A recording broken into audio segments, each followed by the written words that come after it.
In a small village, there was a beautiful girl named Faye. She was the only child of her parents, and everyone said she was as gentle as the morning breeze. Faye was not only kind, but also very smart. She loved going to school, and every year she came home with a big prize because she was the best student. The whole village was proud of her, and her parents smiled wide when they saw her with her prizes. But Faye's life took a drastic turn when she became an adult. A set of coppers, Wale, Kunle, Dayo, and Femi, came into the village for their service. What started as a mere friendship between them and Faye ended on the bed as they forcefully took advantage of her, all of them at once. But they didn't realize Faye was no ordinary girl. And what happened next? No one saw it coming. You see, Faye had a big dream. She would always say, "Mama, Papa, I want to be a banker when I grow up. I want to go to the city and wear fine clothes and work in a tall building with many people." Her parents would nod and say, "Yes, my child, you will be great one day. Keep studying and all your dreams will come true." Faye's life was bright and full of hope. She believed that nothing could stop her from becoming the banker she always wanted to be. But what no one knew was that her bright and happy life was about to change, and nothing would be the same again. One sunny day, while Faye sat outside dreaming about her future in the big city, something terrible happened. Her parents went to the next village for a short visit, but on their way back, there was a terrible accident. Faye's parents didn't make it. Just like that, her whole world came crashing down. When the news reached the village, everyone was shocked.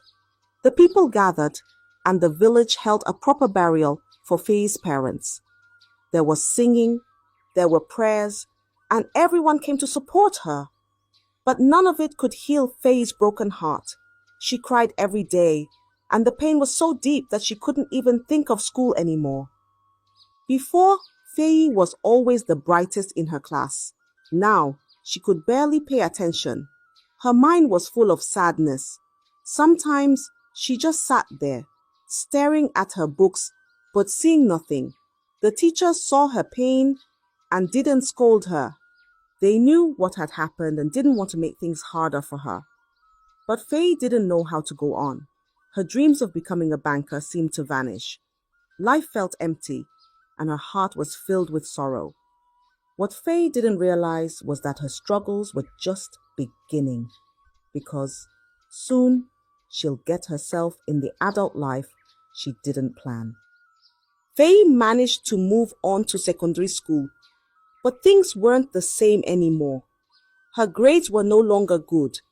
The girl who used to be the best in class was now struggling. Faye didn't want to go to school at all, but in her village, every child had to go to school. If she stopped, it would bring shame to her family, even though they were no longer there to guide her. Every day, Faye felt sad. She sat in class but barely paid attention. Her books looked blurry through her teary eyes. Sometimes, she would sit quietly in a corner, crying all alone. She missed her parents so much, and the dreams of becoming a banker seemed far away, like a balloon floating out of reach. She thought, "How can I go to the city and become a banker without my parents? What's the point of studying when I have no one to be proud of me anymore?" These thoughts filled her head, and it made her feel like her life had no meaning. But no matter how sad she was, Faye had no choice. She had to keep going to school, even when it felt hard, even when it felt pointless. Little did she know, her life was about to take another unexpected turn with the coming of the new coppers into the village. One bright morning, Faye walked into school and noticed something different. The classroom was decorated with colorful paper and ribbons. Her classmates were buzzing with excitement, whispering and laughing. Everyone seemed happier than usual. Faye sat quietly at her desk, confused. She didn't understand what was happening. Suddenly, one of her friends whispered, "Didn't you hear? The old teachers are leaving, and new teachers, youth corps members, are coming to teach us." The whole class was excited because the corps members were young and lively, not like the old, strict teachers they had before. The students couldn't wait to meet them. When the corps members arrived, they were full of energy, smiling and asking lots of questions. They made learning fun, and the other students were eager to answer their questions. Everyone wanted to be noticed by the new teachers, raising their hands high and shouting out answers. But Faye didn't join in the excitement. She stayed quiet, lost in her own thoughts. Her mind was still heavy with sadness, and no matter how cheerful the new corps members were, it didn't change how she felt inside. While her classmates laughed and enjoyed the new teachers, Faye just stared at her books, distant from it all. Yet, something was about to happen that would draw the attention of one of the corps members to Faye. Something that would change everything for her. Corporal Wale was one of the new teachers, and he was assigned to Faye's class. He was young, full of energy, and always smiling. Every day, he taught the students with excitement, making them eager to learn. But soon, he noticed something different about Faye. She was always quiet, never raising her hand, never answering questions. While other students were full of life, Faye sat in silence, staring at her books with empty eyes. One day, Corporal Wale decided to call on Faye. He asked her a simple question during class, but Faye couldn't answer. Her mind went blank, and she just sat there, frozen. The class erupted in laughter. One of the students shouted, "She's the dullest in the class!" The laughter grew louder, and Faye's face turned red with embarrassment. Tears welled up in her eyes, and before she could stop them, she burst into tears. Corporal Wale immediately felt bad for her. He quieted the class and let Faye be. After the lesson ended, he asked Faye to stay behind. With kind eyes, he gently asked her, "Why are you so sad, Faye? Why don't you speak in class?" Faye hesitated at first, but then slowly began to tell her story. She told Corporal Wale about the accident, about losing her parents, and how her dreams had crumbled since that day. Her voice cracked with emotion as she spoke, and tears fell from her eyes. Corporal Wale was moved by her story. He looked at her and said softly, "Faye, I'm so sorry for what you've been through, but you are still the brilliant girl you used to be. I will help you get your confidence back. You will smile again, and you will be the best in class once more." Faye wiped her tears as Corporal Wale promised to help her. But little did Faye know that his kindness would lead her down a path she never expected, and soon she'll find herself in bed with the corpers. After that day, Faye began visiting Corporal Wale's house for extra lessons. He would sit with her and go over everything she had missed in class. Slowly but surely, Faye started to improve. She could answer questions again, and the quiet sadness that once surrounded her began to fade. Wale was patient and kind, always telling her, "You can do it, Faye. You're smart. Just keep trying." As Faye grew more confident, she began sharing her dreams with him. One evening, while they were studying, she looked up and said, "Corporal Wale, I want to go to the city. I still want to be a banker, even though things have been hard." Wale smiled and nodded. "You will, Faye. You're strong, and if you keep working hard, you'll achieve your dream. Just stay focused on your studies for now." Wale didn't just help her with school, he also supported her in other ways. Sometimes he would buy food for her, knowing she was struggling. He even gave her small amounts of money to help with her needs. Faye felt safe with him, and slowly her life started to get better. She began to smile again.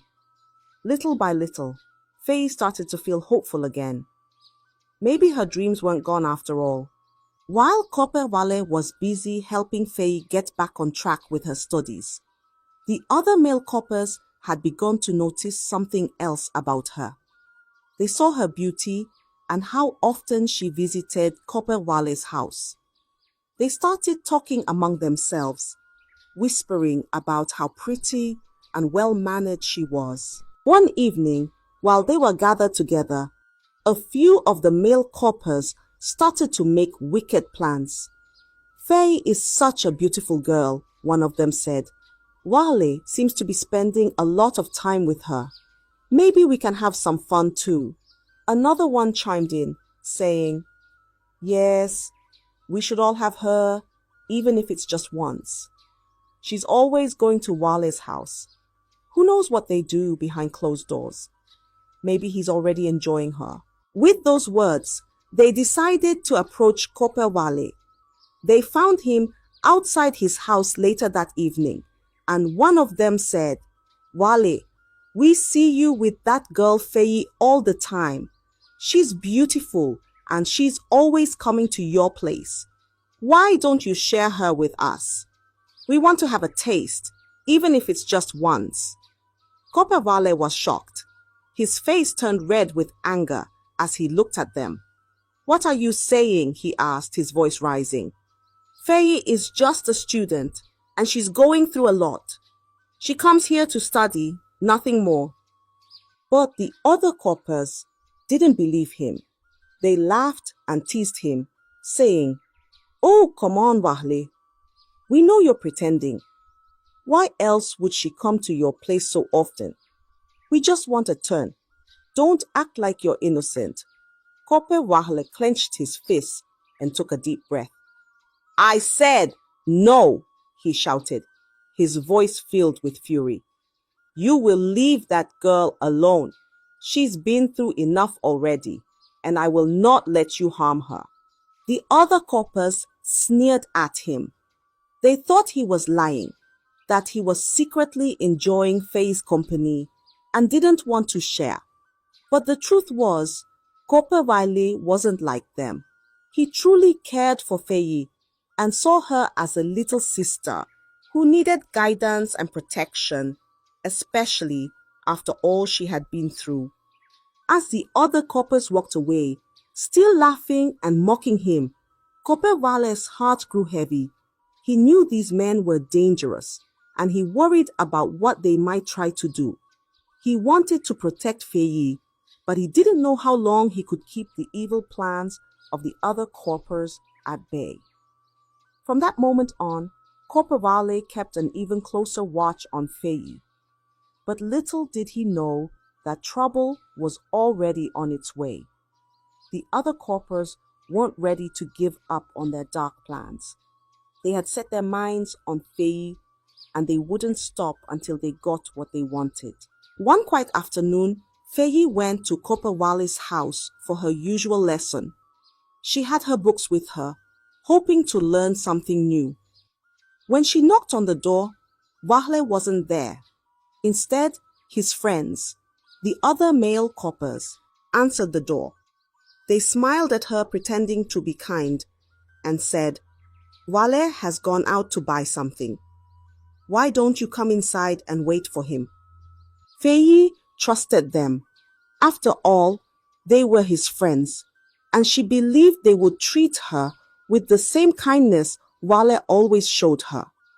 She stepped inside the house, thinking nothing was wrong.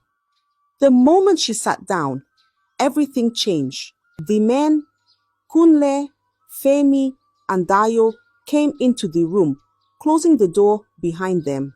They surrounded her, their smiles fading into something dark and wicked. Before Faye could understand what was happening, they grabbed her. She tried to scream, but her voice was trapped in her throat. They ganged up on her, forcing themselves on her one by one, taking turns doing the most terrible thing Faye could have ever imagined and ignoring her cries for help. Faye was left in terrible pain, her body aching and her heart broken. Tears streamed down her face as the pain grew. Faye felt helpless, weak, and lost. She had trusted them, and now they had taken everything from her, leaving her broken and scared. When they were done, they left her there, alone and in pain. They laughed as they walked away, not caring about the damage they had caused. Faye was shattered. She lay there for a long time, unable to move. The world felt cold and empty. She didn't know what to do or where to go. Corporal Vale wasn't there to protect her because, unknown to her, he had been called away for an emergency and had to leave the village quickly. The other corpers, Kunle, Femi, and Dayo, thought they had gotten away with their terrible act. But what they didn't realize was that their actions would soon bring terrible consequences. Consequences they never imagined. After the terrible assault, Faye's world crumbled even more. The pain in her heart was too much to bear. She cried every day, feeling more broken than ever before. Her body hurt, but what hurt more was the fear and shame that filled her. Faye didn't know how to go on, and the sorrow she felt made her even quieter than before. But as Faye suffered in silence, something even worse began to happen. The village started buzzing with gossip. Some girls who had always been jealous of Faye, especially because of how close she was to Copper Valley, started spreading rumors. They whispered, "Faye has been sleeping with all the male coppers. That's why she's always going to their house." The rumor spread like wildfire. Soon, everyone in the village was talking about Faye. People pointed at her when she walked by, shaking their heads and whispering. They believed the lies, thinking she was no longer the good, smart girl they once admired. Faye felt the shame like a heavy weight pressing down on her. She couldn't handle the way people looked at her, the whispers behind her back. Unable to bear the pain and humiliation any longer, Faye made a decision. She packed her things, left her home, and ran away from the village. She didn't know where she was going, but she knew she couldn't stay there. She couldn't face the people who believed such horrible things about her. Faye thought she had escaped the pain, but little did she know. Her troubles were far from over. After the service was over, the male coppers, Kunle, Femi, and Dayo, left the village and returned to the city. They didn't think twice about what they had done to Faye. In their minds, they had moved on, living their lives as if nothing had happened. They found jobs, made new friends, and seemed happy. But soon, strange and terrible things began to happen to each of them. Kunle was the first to face misfortune. He had just started a good job and was feeling proud of himself. But out of nowhere, he was fired. His boss gave no reason, just told him to leave. Kunle was shocked and confused. Why me? He thought, but he couldn't find any answers. Next was Femi. He had been feeling strong and healthy, but one morning he woke up terribly sick. His body was weak, and no matter how many doctors he saw, no one could figure out what was wrong with him. The illness grew worse every day, and Femi felt like he was slowly wasting away. Then came Dayo's turn. One day, without warning, he lost everything. His entire family, his parents, his siblings, died in a tragic accident. The pain of losing them all at once was unbearable. Dayo didn't know how to cope, and his life fell apart. As the three men faced their suffering, they couldn't understand why all these terrible things were happening. They hadn't done anything wrong, or so they thought. But the bad luck wouldn't stop. Their lives were filled with pain and loss, and they had no idea what to do. Finally, in desperation, they decided to visit a seer, an old man known for his wisdom and powers. When they arrived at his hut, they told him about their troubles and asked, "Why is this happening to us? What did we do to deserve such terrible misfortunes?" The seer listened quietly and then shook his head. He looked at the men with knowing eyes and said, "This is not ordinary bad luck. It is punishment for something you did, something very wrong. The spirits are angry with you." The men were confused. "What did we do?" they asked, still not understanding. The seer's voice was deep and calm as he said, "Think back. There is a girl, Faye. You wronged her, and now the spirits of her parents are seeking justice." The men's faces turned pale as they realized what the seer was talking about. They had forgotten Faye, but the spirits had not. The seer looked at the men, his eyes serious. "Your suffering is not by chance," he said slowly. "It is the result of your wickedness. The spirit of Faye's parents is punishing you for what you did to her." At first, the men were confused. "Faye?" they asked, scratching their heads. They couldn't remember who she was, but the seer continued, his voice calm yet powerful. "You hurt her, all of you. You took advantage of her when she was vulnerable, and now her parents' spirits have risen to seek revenge." Suddenly, like a heavy curtain being pulled back, the memory of that day came flooding back to them. Faye, the quiet, sad girl who used to visit Corpe Vale's house, the one they had tricked and assaulted. The men's faces turned pale as they realized the terrible mistake they had made. They had forgotten about Faye, but the spirits of her parents had not. "The spirits will not stop until justice is served," the seer said firmly. "You must seek out Faye, and only she can forgive you. If she does not, your suffering will continue and it will only get worse." The men were silent, their hearts pounding in fear. They hadn't thought about the consequences of their actions back then, and now they were paying the price. They knew they had to find Faye, but where could she be? The seer spoke again. "Go back to the village where it all began. You must find her and beg for her forgiveness, or you will never find peace." The men were terrified. They knew they had no choice but to return to the village and search for Faye, the girl they had wronged so deeply. But what they didn't know was whether Faye would even be willing to forgive them. Panicked and filled with dread, the men wasted no time after the seer's revelation. They knew their suffering would only get worse if they didn't find Faye. With fear and guilt weighing heavily on their hearts, they rushed back to the village where they had once served, the place where everything had gone wrong. As they arrived in the village, they were greeted by familiar sights: dusty roads, old huts, and the sound of children playing. But something was different. The energy around them felt heavy, as if the very ground remembered what they had done. Their hearts pounded with anxiety, knowing they had to face the consequences of their past actions. Without wasting any time, the men began asking around, stopping villagers and inquiring about Faye. "Do you remember Faye, the girl who used to visit Corpe Vale?" they asked, their voices shaky.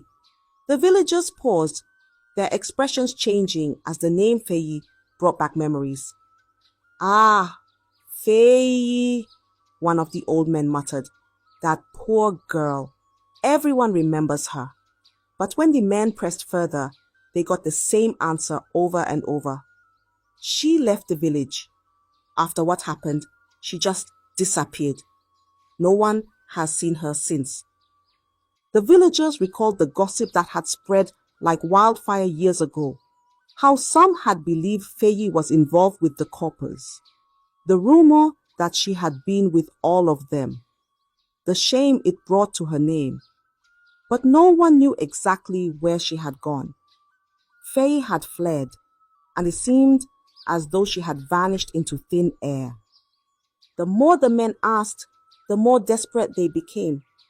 The village seemed to hold no answers. Faye had left, and with her went any hope of clearing their name and ending the curse they were under.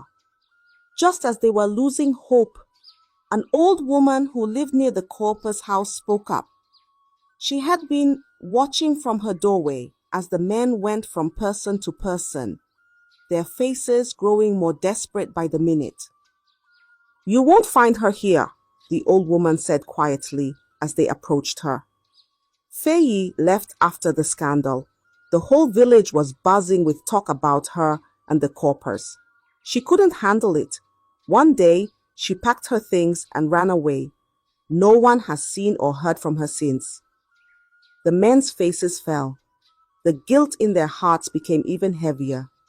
They had hoped that coming back to the village would be the first step in setting things right. But it seemed that Faye was gone, lost to them forever. "Do you know where she might have gone?" Dio asked, his voice trembling with regret. The old woman shook her head slowly. She didn't tell anyone. She just vanished, like a shadow in the night. Heartbroken, the men had no choice but to leave the village empty-handed. They returned to the seer, their faces pale and their spirits broken. When they explained what had happened, the seer shook his head, his expression stern. "You cannot give up," the seer told them. "The spirits will not rest until Faye forgives you.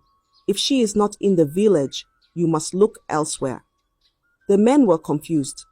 Where could they possibly search now? Faye could be anywhere, and they didn't know where to begin. But the seer continued, giving them a hint that reignited a small spark of hope. "Think back," the seer said slowly. "Was there anyone close to Faye? A friend, a protector, someone who might know where she went?" The men exchanged worried glances, their minds racing. Who could possibly know Faye's whereabouts? And then, like a bolt of lightning, it struck them. "Corporal Wahle," Kunle said, his voice filled with sudden realization. He was always close to her. He cared about her more than anyone else. If anyone knows where she is, it would be him. The men remembered how Corporal Wahle had been different from the rest of them. While they had let their desires cloud their judgment, Wahle had genuinely cared for Faye, helping her study and encouraging her to reach her dreams. He had always been protective of her, and there had even been talk among the corpers that Wahle had feelings for Faye. Without wasting another moment, the men set out to find Corporal Wahle, praying that he would hold the key to finding Faye. Their journey took them to the city where Wahle had settled after his service. They asked around, following every lead they could until they finally found Wale's home. When they arrived at his doorstep, their hearts were pounding. They knocked on the door, and after a few moments, Corporal Wahle appeared. His face was older now, but the men immediately recognized him. Wahle looked surprised to see them, but before he could say a word, the men fell to their knees. "Please, Wahle, you must help us," Kunle begged, his voice breaking with emotion. "We did something terrible, something unforgivable. We need to find Faye and beg for her forgiveness, or our lives are doomed." Wale's face darkened as he listened to their words.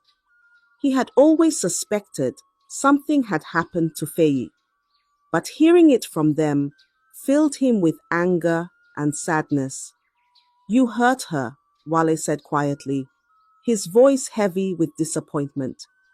"You hurt Faye when she trusted you." The men bowed their heads in shame, tears welling up in their eyes. "We know, Wahle," Femi said, his voice shaky. "We have been suffering for it ever since. Please, if you know where she is, help us." We'll do anything to make it right." For a moment, Wale stood in silence, his eyes filled with a mix of anger and pity. Then he sighed deeply. "Come inside. There's something you need to see." As the men followed Wale into his home, they couldn't believe what they saw next. Sitting quietly in a corner, heavily pregnant and with a calm but distant look in her eyes, was Faye. The men couldn't find their voices. Guilt and shame wrapped around them like chains. Corporal Wale's face darkened with anger as he realized what had happened. He had suspected something was wrong when Faye disappeared, but he never imagined that his own friends had been the ones to hurt her. His voice was low but filled with fury as he turned to them. You did this to her?" The men, already broken by the suffering they had faced, dropped to their knees in front of Wale and Faye. Tears streamed down their faces as they begged for mercy. "We didn't know it would come to this," Wale Kunle sobbed. "We've been cursed ever since. Everything has gone wrong, and the seer told us only Faye can forgive us. Please, we need her to end this torment." Faye remained silent, her eyes fixed on the floor. The men's pleas filled the room, but she said nothing. Finally, she looked up, her voice cold and sharp. "You think you deserve forgiveness after what you did to me? You ruined my life, took away my peace, and now you come here asking for mercy?" The room fell into a heavy silence. The men's hearts sank deeper. They knew they didn't deserve her forgiveness, but they had no other choice. They had been cursed with misfortune, and only Faye could release them from the suffering they now faced every day. Wale, though furious, softened as he saw the desperation on their faces. He understood that the curse would only grow worse if Faye didn't forgive them. "Faye," he said gently, "I know they hurt you. What they did was unforgivable. But carrying the weight of their wrongs forever will only bring you more pain. Letting go will give you peace." Faye's hands tightened around her belly as she thought about Wahle's words. She had carried her pain for so long, pain that had made her run, hide, and change her life forever. The thought of forgiving them felt impossible. But Wahle was right. Holding on to the hurt had weighed her down, and she had a child to think about now. After what seemed like forever, Faye finally spoke, her voice steady but firm. "I will forgive you," she said, her eyes locking onto the men. "But there is a price." The men looked up, hope flickering in their tear-filled eyes. "Anything," Femi whispered. "We will accept anything." Faye's expression was cold as she continued. "I forgive you, but none of you will ever be able to have children. That is the price for your forgiveness. You will never know what it feels like to be a parent, to care for a child. Just like you took away my peace and my future." The men nodded, tears falling freely as they accepted her condition. They had no other choice. "Thank you," Kunle said, his voice cracking. "Thank you for sparing us." Wale stood beside Faye, his heart heavy with the weight of what had happened, but relieved that Faye had chosen to move forward. The men left his home, their hearts filled with regret and sorrow. Though they had been forgiven, the consequences of their actions would stay with them forever. In the months that followed, Faye gave birth to a beautiful baby with Wahle by her side, supporting her every step of the way. With his help, Faye returned to school, determined to fulfill her dream of becoming a banker. She worked hard, and despite everything she had been through, Faye succeeded. She became the banker she had always dreamed of being, and finally, after years of pain and struggle, she found happiness.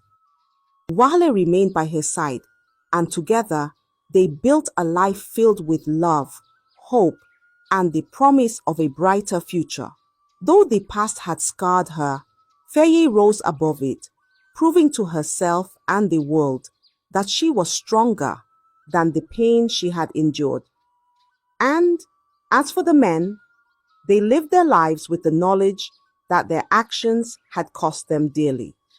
They would never know the joy of having children, and that was a burden they would carry forever, a reminder of the price of their wickedness. I hope you enjoyed the story. If so, please like the video, comment what you learned from the tale, and don't forget to subscribe to the channel for more enchanting tales just like this one. Thank you.